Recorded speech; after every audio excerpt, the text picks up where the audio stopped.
tayo'y di na nagkita. Magandang araw po sa inyong lahat, mga giliw naming tagapakinig. Narito po ang karugtong ng kasaysayan na itinampok namin sa linggong ito, dito sa ating dulang. Luha. Chris, papaano yan? Ilang beses ko nang naibigay ang aking sarili sa'yo. Hindi mo kaya ako takbuhan? Ano? Ikaw pa talaga nagsabi niyan samantalang ako itong nag-aaya sa'yo na pakasal na tayo. Nag-aalala kasi ako. Dahil baka takbuhan mo ako dahil hindi pa tayo kasal. Bakit naman kita tatakbuhan? Mahal na mahal kita, Mayta. Hindi ko kayang mawala ka sa akin. At ikaw lang naman ang ayaw eh. Pakasal na kaya tayo para mawala na yung agam-agam mo. Talaga? Kung nabuntis ako, hindi mo ako tatakbuhan? Papaano kung magbunga ang ginagawa natin? Paano kung mabuntis ka? O di mabuti. Baka sakaling magbago ng isip mo at pumayag ka ng pakasal sa akin. Paano naman kita tatakbuhan? Mahal na mahal kita. Pakis nga ulit. Mahal na mahal kita, Mayta. At handa kong ipaglaban ang ating pagmamahalan.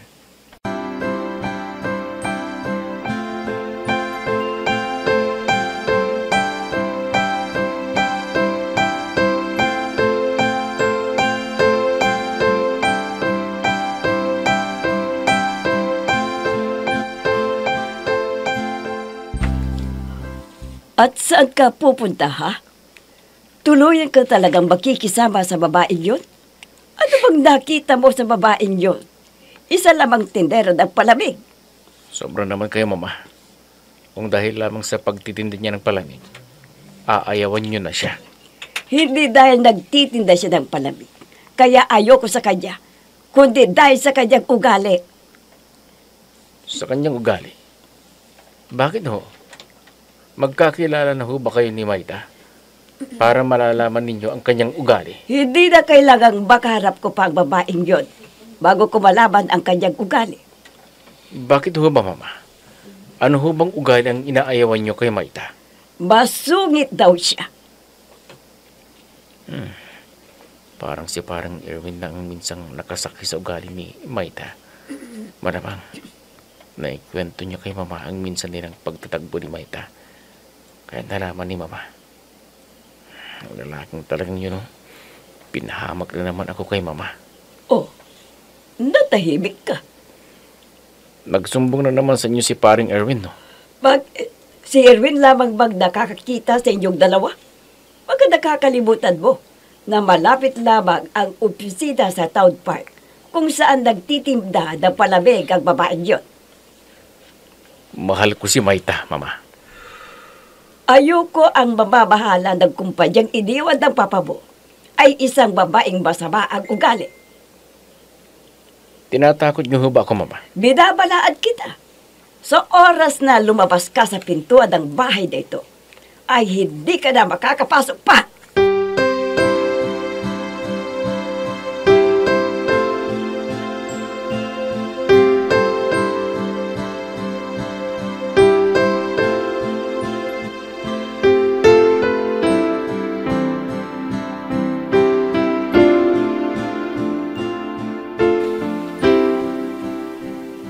Pare, kumusta ka na? Hindi ka na ba nahihirapan sa pamamasada mo? Hindi naman, pare. Gusto ko lamang matawa sa sarili ko eh. Ha? Bakit naman? Ang sinabi mong pagpapanggap na mahirap ang buhay ko, nagkatotoo. Ikaw naman kasi, mas pinili mo si Mayta eh. Ayan tuloy. Tinakwil ka ng mga magulang mo. Inalis ka pa sa trabaho. Okay lang yun, pare. Mahal ko naman si Mayta eh. Kaya hindi ko ramdam ang hirap. Oh, kumusta na kayong dalawa? Wala ba rin mga problema? Ikaw ha? Ikaw ba talaga ang kusang pupunta dito? pinapunta ka rito ni Mama? Pare naman, bakit nasamang usapan ng mama mo? Naisip ko kasi na pinapasubaybayan ako ng Mama sa'yo. At kahit sinabi sa akin ng mama mo, sa palagay ko susundin ko. Malay ko. Hindi ba't ikaw ang nagsumbong ng tungkol sa negosyo ni Maita noon?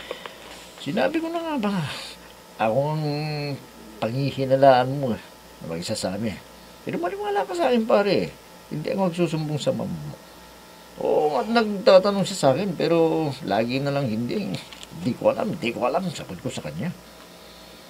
Sino kung gano'n na nagsumbong kay Mama tungkol sa ugali ni Maita? Pare, halos lahat sa opisina.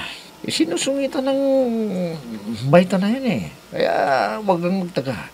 Bakit gano'n na lamang galit ng mama mo nang magsama kayo ni Maita? Mahal ko si Maita, pare. Kaya walang sino man ang makapaghihiwalay sa amin. Kahit pa si Mama.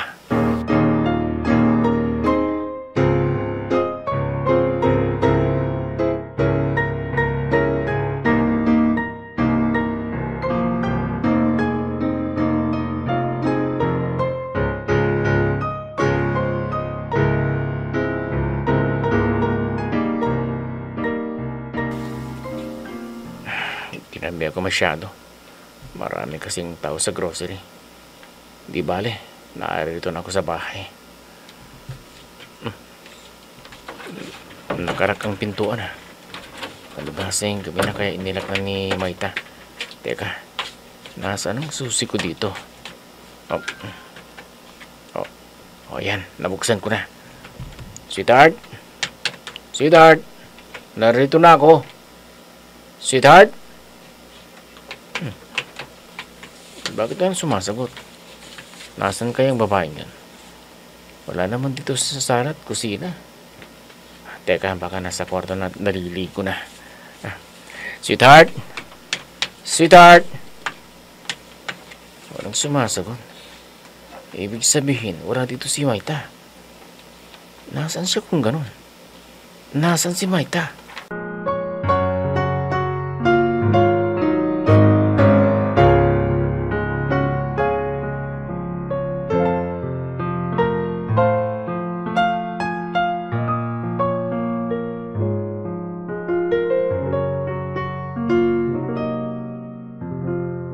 Ano ka ba? Si Sani na taga dyan sa kabilang barangay na dati mong kaklase nung high school. Ha? Oho. Sumama ka sa kanya.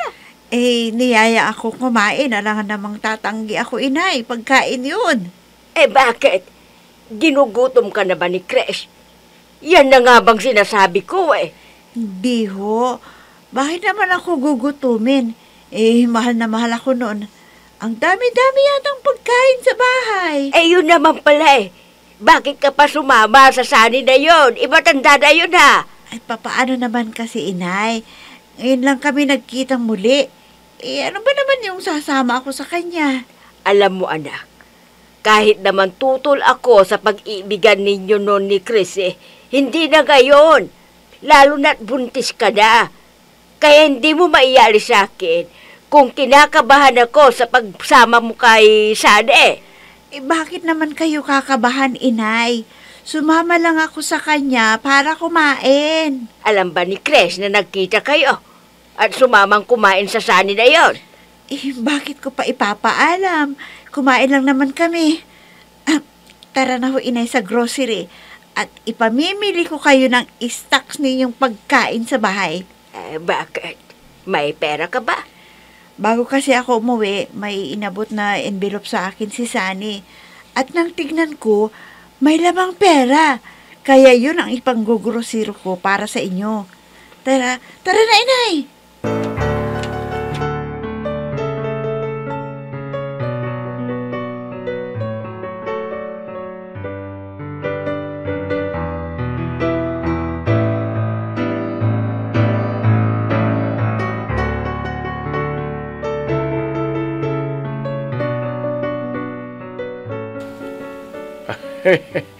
Maita.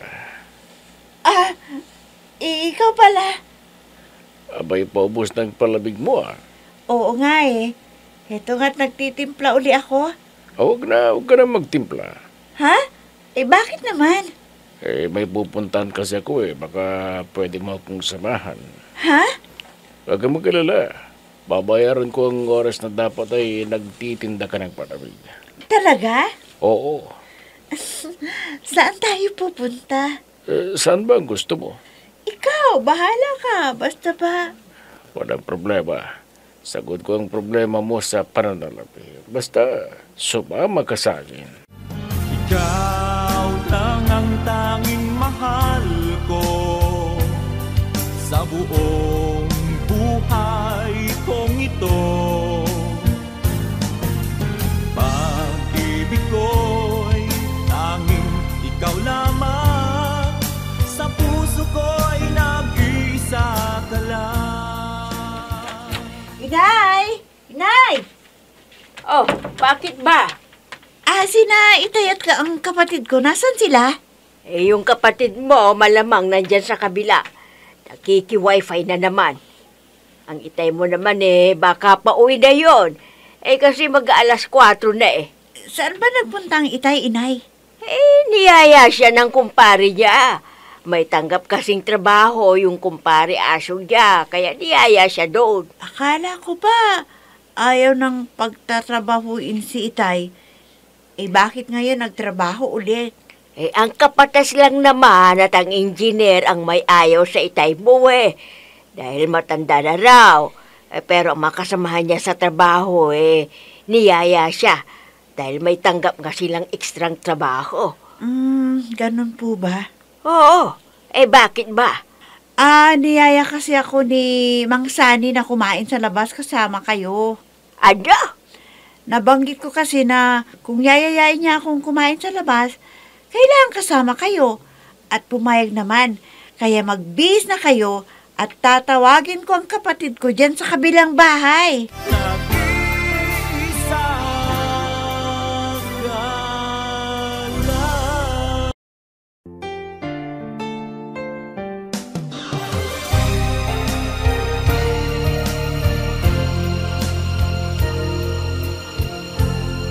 Magmula nang tayo'y di na nagkita, nadama ko ang Isang pasada ko lang at uwi na ako. Kahit paano ay may uwi na akong pera. Pare! Ano? Oo pare, ikaw pala. Kumusta ka na? Ikaw sanang kukonsumin ko Kumusta ka na? Okay lang ako pare. Medyo umitim ka na. Babad ako sa araw Uy, siya nga pala. Para sa'yo. Ha? Envelope? Iwan ko. Ano to? Pinabibigay lang sa akin ng mama mo O ito, tanggapin mo na. Hindi ko yun matatanggap pare. Pare, ano ka ba? Hindi naman galing ito sa akin Galing ito sa mama mo, pinabibigay sa'yo. O di balik mo sa kanya. Kulit mo tal. Pinabibigay nga sa'yo Tatanggihan mo pa. At bakit niya ko bibigyan? Itinakwil lang nga niya akong anak, hindi ba? Pare, nasabi lang naman ng mama mo yun dahil sa galit niya. Pero sa ngayon, palagay ko, hindi na siya galit sa'yo. Ito nga pinabibigay sa'yo. Para ano? Para sumbatan lang niya ako? Huwag na pare. Ibalik mo na sa kanyang pera niya. Ibalik mo na. Ikaw lang ang tanging mahal ko sa buong buhay kong ito. Pag-ibig ko'y tanging ikaw lamang, sa puso ko'y nag-iisa ka lang. Saan ba kayo galing na mag-ina, ha? Galing kasi dito ang panganay mo. At niyaya niya kaming kumain nitong bunso mo, pati sana ikaw. Kaso hindi ka kaagad dumating kaya ito. Pinabalutan ka na lamang niya. Mukhang maganda yatang kita ni Chris, kung ganon. Anong si Chris? Hindi pera ni Chris ang ginastos namin sa restaurant, no? Kanino? Huwag niyong sabihin, nakita niya sa pagtitinda ng palamig. Ayaw nga niyang magbigay sa kinikita niya sa palamig May nagyayak kasi sa kanya. At kondisyong hiningi sasama lamang daw siya nakakain. Kung pati tayo sasama, kaya yun, napasama kami nang wala sa oras. Sayang nga wala ka. Babae o lalaki yun? Lalaki. Kaibigan daw niya na nakilala niya nung isang araw. Kaya alam ba ni Grace na sumama kayo sa lalaking yun? Hindi daw At pati ikaw sumama dahil. Alam mo ba yung ginagawa mo, ha? Kinukonsinti mo yung maling ginagawa ng anak mo anong mali doon? Kumain lang naman kami sa labas May kinakasama na nga yung anak mo, pero sumama pa sa ibang lalaki. Hindi maganda yan. Kahit pagsabihan mo yung anak mo sa halip na konsintihin mo.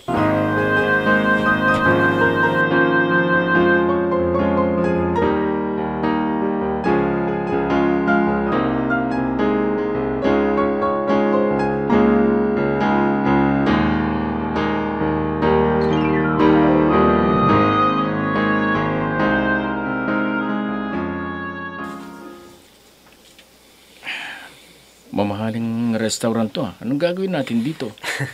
Ano pa, di kakain tayo. Kaninong perang gagastusin mo? Kung pera ni Mama, huwag na. Pare, kaya kita dinala dito para sabihin sa'yo na nakita ko si Maita. May kasamang ibang lalaki. Ano?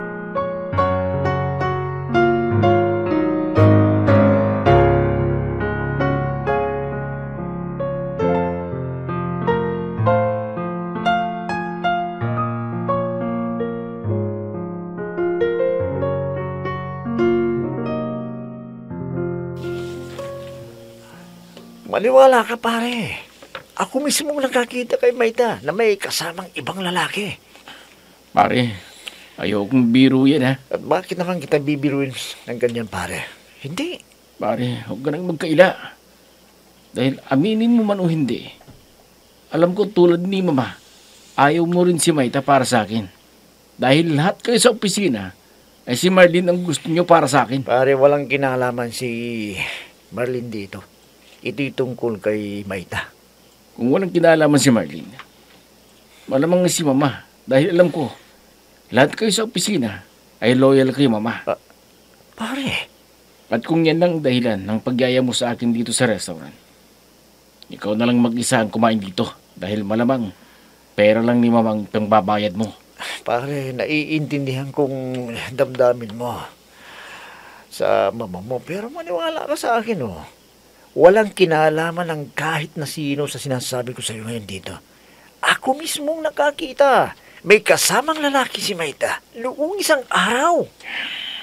Alis na ako, pare. At pakitingin-tingin na lang si Mama. Dahil sa ngayon, hindi ko pa siya mabibisita.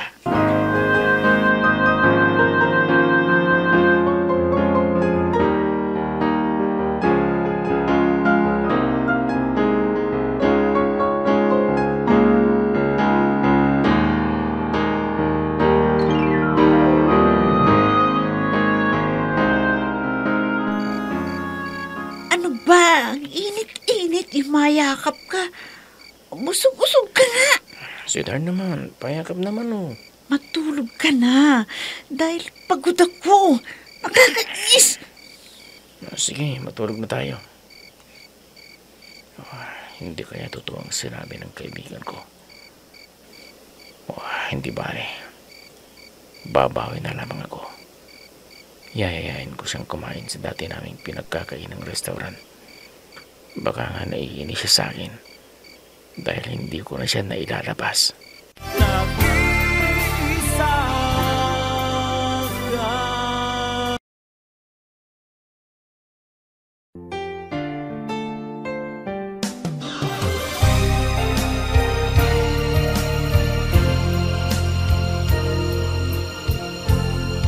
Magmula ng tayo. Ano kaya ang mangyayari sa pagsasama ni na Chris at Maita? Mga giliw naming tagapakinig, sundan bukas ang karugtong ng kasaysayan na itinampok namin sa linggong ito dito sa ating dulang. Luha! Mga nagbibigay buhay sa ating dula ay sina Mayra Abrehal Narnola, Susan Madikdeng, Robert D. Guzman, Jun Cabato, Emma Dalope, Andrea Solar, Ami Diaz, Jonathan Bravo, at si Oscar Ora. Technical Supervision at Musika, Oscar Ora. Nilapatan ng tunog ni Robert D. Guzman, Willie Francisco. Sa panulat at direksyon, Eva Alcoriza. Inihahandog sa inyo ng F3 Recording Studio para sa Pambansang Radyo ng Pilipinas, Bombo Radio, Philippines.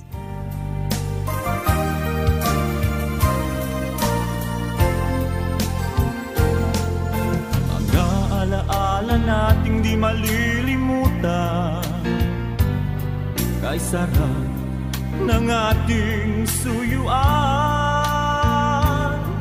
Lagi kong natatandaan, maligayang araw nating nagdaan.